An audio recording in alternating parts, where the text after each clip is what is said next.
आप सभी लोगों का नए तकनीकी सत्र में मैं स्वागत करता हूं। और जैसा कि मैंने आपको बताया कि क्लाउजविट्ज़ के विचार क्या थे, अब तक आप लोग उनसे थोड़ा बहुत अवगत हुए। अब आप चलिए हम आपको इनके अन्य विचारों के बारे में बताते हैं। देखिए, इनका कहना था कि युद्ध में तो खतरा सबको होता है। ज़ाहिर-सी बात है कि अगर आप युद्ध करने के लिए जाएँगे तो कई तरह के खतरे होते हैं। जैसे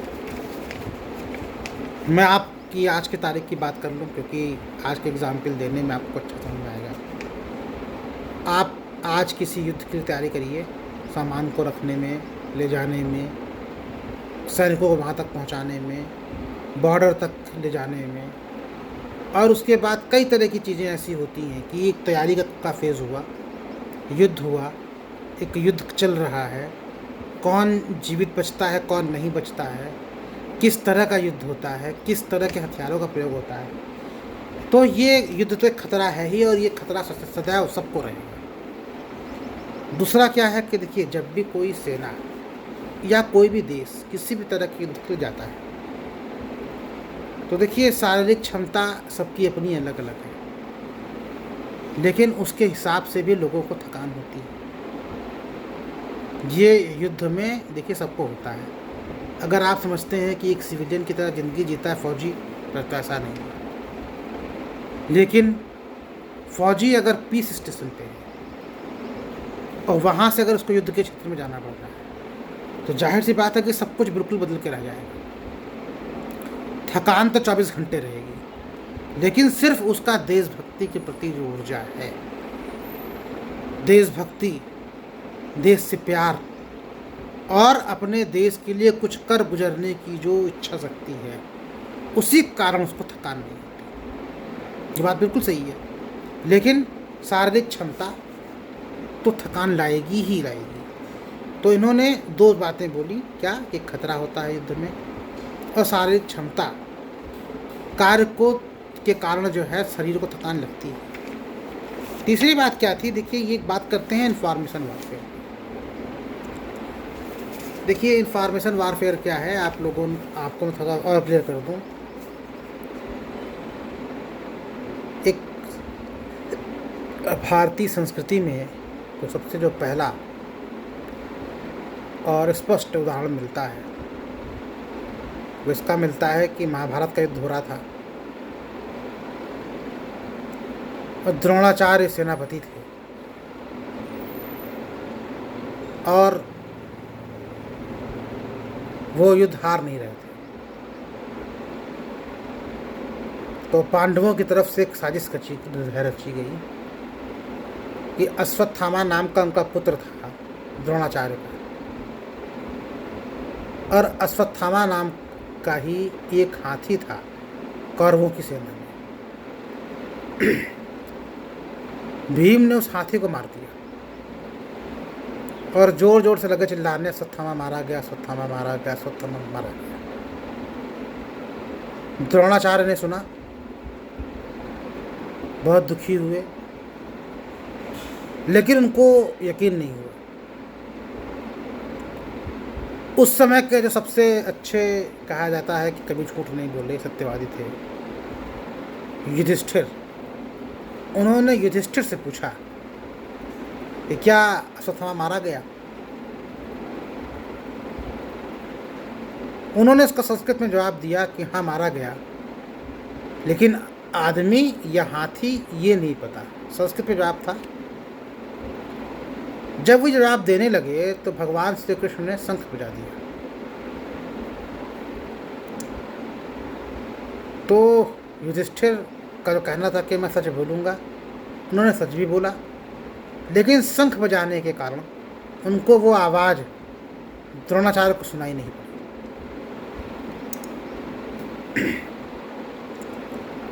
इंफॉर्मेशन वारफेयर के इस टॉपिक पे जो उन्होंने बताया, मैंने आपको एग्जाम्पल क्या दिया। अब देखिए, इंफॉर्मेशन वारफेयर का मतलब ये होता है दुश्मन की सूचनाओं को अपने तक पूरी तरीके से सही सूचनाओं को पहुंचने देना, लेकिन जो हमारी सूचनाएं हैं वो दुश्मन तक ना पहुंचने पाए या गलत पहुंचे। या उस तरह से ना पहुँचें जिस तरीके से हम बात करें। कुछ ना कुछ चेंजेस उसमें आने चाहिए।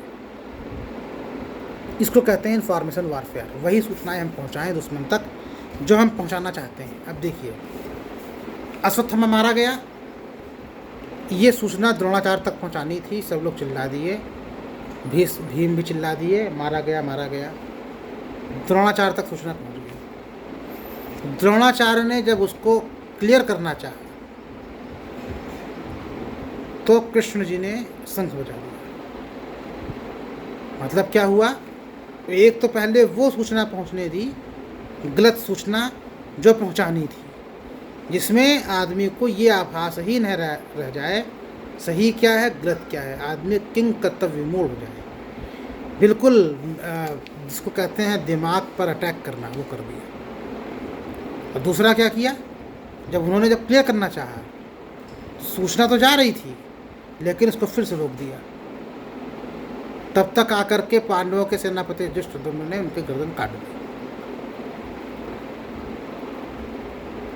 ये एक है इंफॉर्मेशन वॉरफेयर।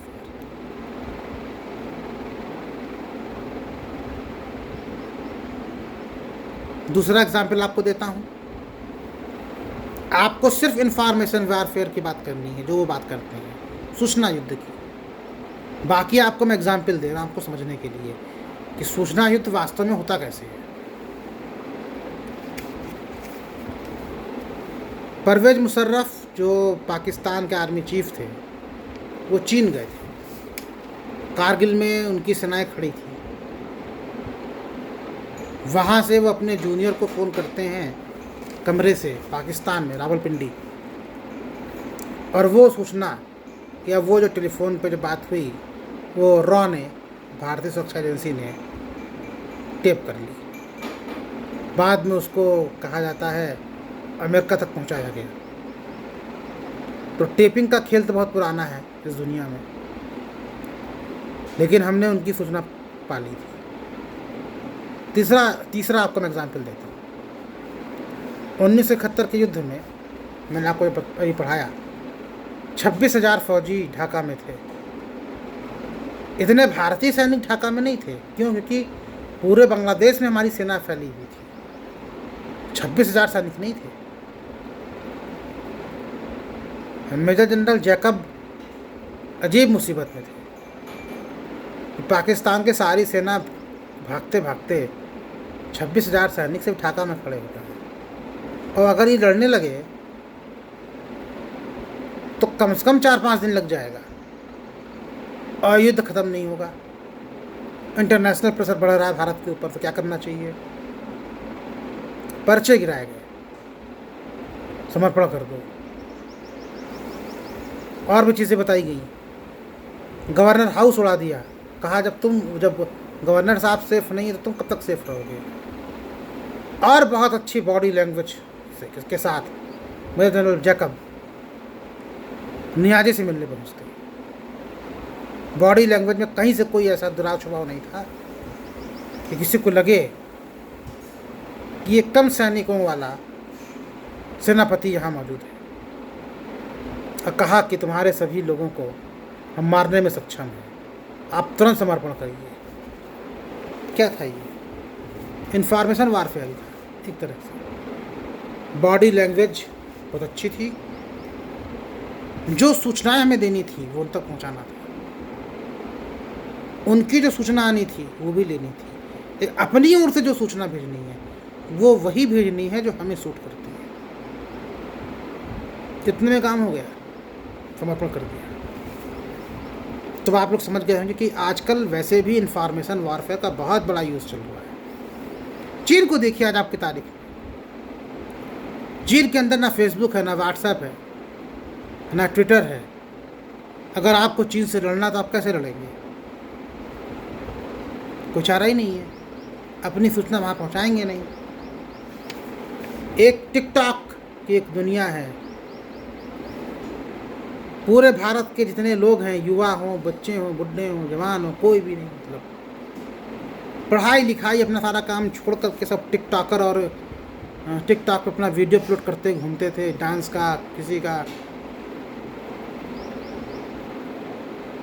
और उसको सबको भेजते थे, सब देखते थे, खुश थे कि हमारा बच्चा, हमारा दोस्त, हमारा भाई, हमारा फलाना ठिकाना, देखो साहब कितना अच्छा टिकटॉकर बना घूम रहा है।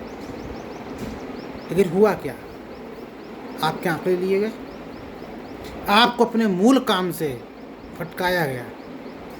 युवा जिसका कुछ काम और था, वो सब टिकटॉक पर वीडियो बनाने में लगा रहा, और चीन आपके साथ पैसा ले रहा था। आपने वीडियो बनाया, उसके बदले पैसा उसको मिला, और आपके मोबाइल से संबंधित जितने डेटा थे,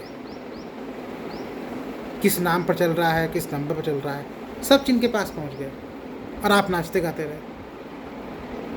और ऐसा चीन ने सिर्फ एक अपने ऐप से नहीं किया, हजारों ऐप थे चीन के, और हम बड़े खुश थे। चलिए आइए आपको और लेके चलते हैं। एक और शब्द ये कहते हैं अनिश्चितता। देखिए, युद्ध में तो कुछ भी चीज़ निश्चित नहीं है। आप कभी कुछ आशा करते हैं, कुछ जाता है।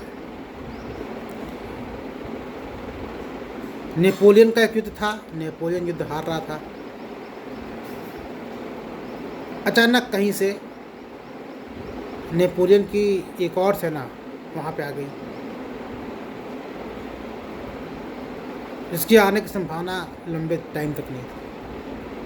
तो नेपोलियन ने अपने एक उससे दोस्त से कहा, ये होता है, भाग्य आ गया। हम कहीं कुछ करने जाते हैं, होता कुछ है। निश्चित कुछ भी नहीं हो सकता युद्ध में। कोई ऐसा नहीं है कि आप कहते हैं कि यही चीज़ निश्चित है। अनिश्चितता हमेशा काम करेगी।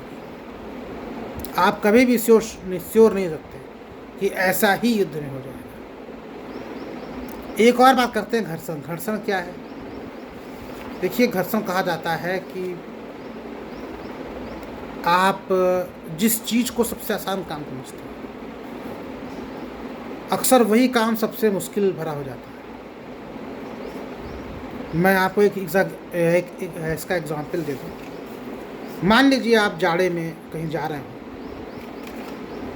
आपने गाड़ी निकाली, ऐसा अक्सर होता है, तो आपको लगा हो कि हमको 200 किलोमीटर जाना है। जाड़े का टाइम है, आपने कार निकाली, सुबह चले, आपके शहर के अंदर कोहरा नहीं था, लेकिन बाहर जाते ही शहर से इतना कोहरा हो गया कि आपको कुछ भी दिखना बंद हो गया।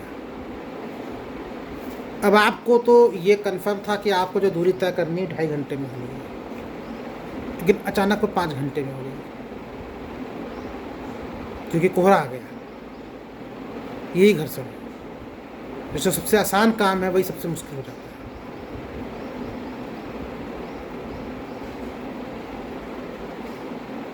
और एक सबसे बड़ी चीज़ क्या है? युद्ध के मैदान में हम जिसको अक्सर समझते हैं कि काम आसान होता है, वही सबसे मुश्किल काम होता है। कुछ ना कुछ ऐसी प्राकृतिक बाधाएं आ जाती हैं जो कार्य को प्रभावित करती हैं, उसको कहते हैं घर्षण। इन्होंने एक और शब्द का प्रयोग किया हुआ है, संयोग। संयोग क्या है? देखिए, आज के तारीख में संयोग होता है आपको युद्ध करने जाएं और आप कुछ प्राकृतिक या कुछ मानव द्वारा निर्मित किसी चीज़ का अच्छा सहयोग मिल जाए, वही संयोग है। आप युद्ध करने के लिए जा रहे हैं, संयोग ये हो कि कोई आपको सुविधा मिल जाए, रोड अच्छी मिल जाए, पहाड़ पे युद्ध लड़ना है, कोई नेचुरल डिजास्टर ना आए, आपके सारे काम हो जाएं और आप शत्रु को जीत लें। ये संयोग है। तो संयोग का तो मतलब आप सब लोग समझते हैं, हर एक चीज़ का महत्व है। इसको अपने हिसाब से आप देख लीजिएगा। कुल मिलाकर के जो मामला यह है कि ये कहते हैं कि शत्रु को शस्त्र विहीन कर दो, उसको खत्म कर दो, तभी युद्ध को जीता जा सकता है।